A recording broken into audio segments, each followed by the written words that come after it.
তাহলে গত 17 বছর হলোটা কি দেশে?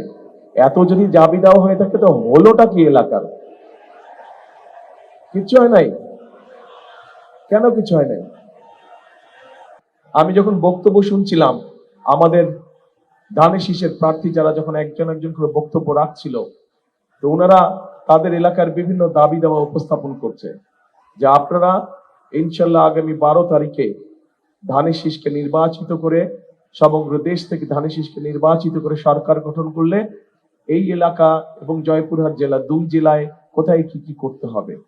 তা আমি বসে বসে চিন্তা করছিলাম, আমি তো এই দেশে 17 বছর থাকতে পারিনি, তাহলে এই দেশে আমার দেখা সম্ভব হয়নি, কিন্তু আপনারা তো ছিলেন। তাহলে গত 17 বছর হলোটা কি দেশে? এত যদি জাবি দেওয়া হয়ে থাকে তো হলোটা কি এলাকার? কিচ্ছু হয় নাই। কেন কিছু হয় নাই? হ্যাঁ, কেন কিছু হয়নি? কারণ কারণ এই যে আপনারা যে 12 তারিখে ভোট দিবেন, ভোট দিয়ে আপনারা আপনাদের প্রতিনিধিকে নির্বাচিত করবেন, যেই প্রতিনিধির মাধ্যমে আপনারা আপনাদের এলাকার সমস্যাগুলো সমাধান করবেন। সেটি সেটি যেই সমস্যাই হোক না, সেটি রাস্তা হোক, স্কুল হোক, ব্রিজ হোক, কালভার্ট হোক, হাসপাতাল হোক, সেটি রেল লাইন নির্মাণ হোক, সেটি যে সবজি বলেন, আম বলেন, এগুলো রাখার জন্য হিমাগারের ব্যবস্থা করা হোক।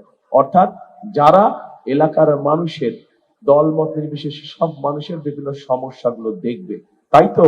এরকম মানুষই তো আপনারা চান, তাই না? যারা এলাকা দেখভাল করবে। সেই জন্যই আমরা দেখে শুনে বুঝে আমরা জয়পুরহাট থেকে 2 জন এবং নওগাঁ থেকে আমাদের দলের 6 জনকে আমরা নির্বাচিত করেছি, যাদেরকে এবার আমরা ধানের শীষে তুলে দিয়েছি।